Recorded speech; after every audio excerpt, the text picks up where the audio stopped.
So Pine Harbor came out the other day, and I streamed it last night. And in its current state, I will say do not buy the game. Because I left an entire review on Steam. If you want to read it, I will link it in the bottom. But I'm going to give you the gist of it here.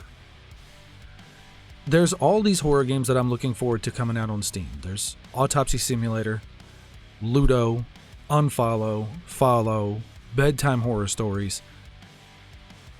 And Pine Harbor was on that list. And I got it the other day and I played it last night. The game claims to take inspiration from Silent Hill and Resident Evil. But I can clearly see, and I'm going to use inspiration in a quotations here, Silent Hill, Resident Evil, Dying Light, and Alone in the Dark. Silent Hill because the town that you play in is immersed in the thick, dense fog.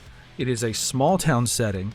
You only go there because you get a letter from your missing father, which he claims he never sent when you first meet him. He's the very first person you meet in the game, so I'm not really spoiling anything. But he claims that he never sent it. And during this game, you only meet 2 other NPCs that will talk to you for a combined total of 3 minutes, put an X on your map, and disappear. So the story is not very driven. It's basically like, here's a task, go do it.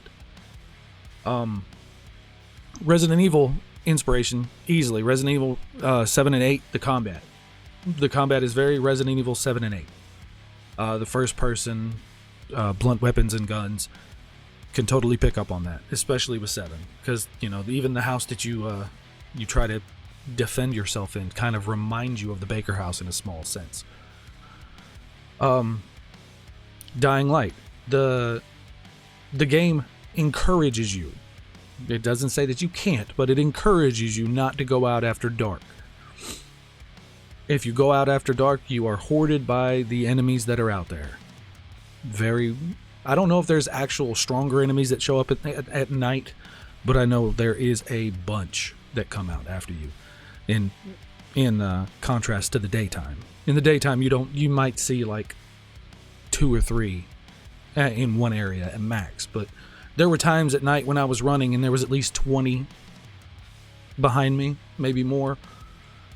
And as far as Alone in the Dark, now that's the one that's a little bit skewed because, not everybody's going to pick up on it. But the 2008 release of Alone in the Dark, the enemies in this game that wear pants, because a lot of them don't wear pants. For those of you who have children, or don't like seeing nudity,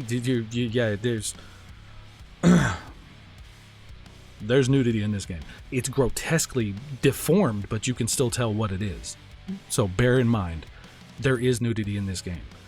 But the enemies that wear pants are very reminiscent of the enemies from the Alone in the Dark 2008 release for the Xbox 360. Like, as soon as I saw one of the enemies, that's exactly what I thought it was. Now, there is other enemies in different areas of the game that aren't the same as the ones that are running around the town, but the ones that are running around the town are the ones that remind me of that. But with all that being said, this game is on the same level for me as Stray Souls. Stray Souls was my biggest disappointment of 2023. That game, I played both of these games. Both of these games, their demos gave an unrealistic expectation of what the final product that we got was. The demos were great. The demos really got me excited. But then when I played the game, I was very, very let down. And it happened here as well. So as it sits right now, Pine Harbor is my biggest disappointment of 2024 as far as horror games go. I mean, I have played games from one developer, just one guy making a game, that have been leaps and bounds better than this game. If you want a really good example, buy the game Ethel. I will link that in the description as well. Go and buy that game. Anthony Russo, the guy who made the game, it's his very first game ever that he has made. And it's fantastic, especially compared to Pine Harbor. Because, yeah, there's no NPCs in Anthony's game either. But the story is told very well through notes that you find throughout the game. You, in Pine Harbor, you don't have any idea as to what's really going on. You meet your father for all of like 2 minutes and then he goes missing again.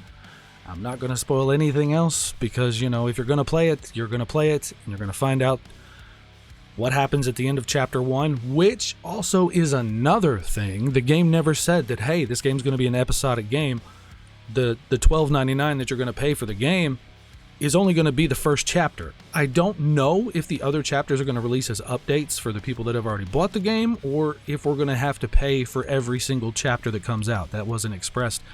Like I said, the fact that the game ended at the end of chapter 1 wasn't expressed either. Myself and my chat were taken aback by the fact that it just ended. So yeah, take it with a grain of salt.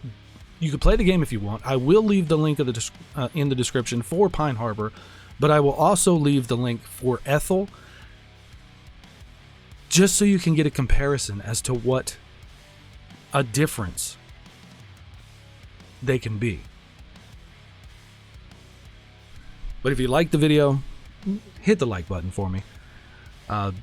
You can subscribe to the channel if you want to. I'm not saying that you have to, and if you like horror games, just pop over to Twitch and drop me a follow on there, because that is literally all I do. I stream Monday through Friday starting at 8 p.m. I don't have an end time. I just end whenever I feel like it. Usually it's around midnight because, you know, I have to get up and work in the morning, but sometimes it does go over. The last 3 times it went majorly over. But don't have a good night. Have a great one. I will see you guys sometime, I hope. Either here or on Twitch.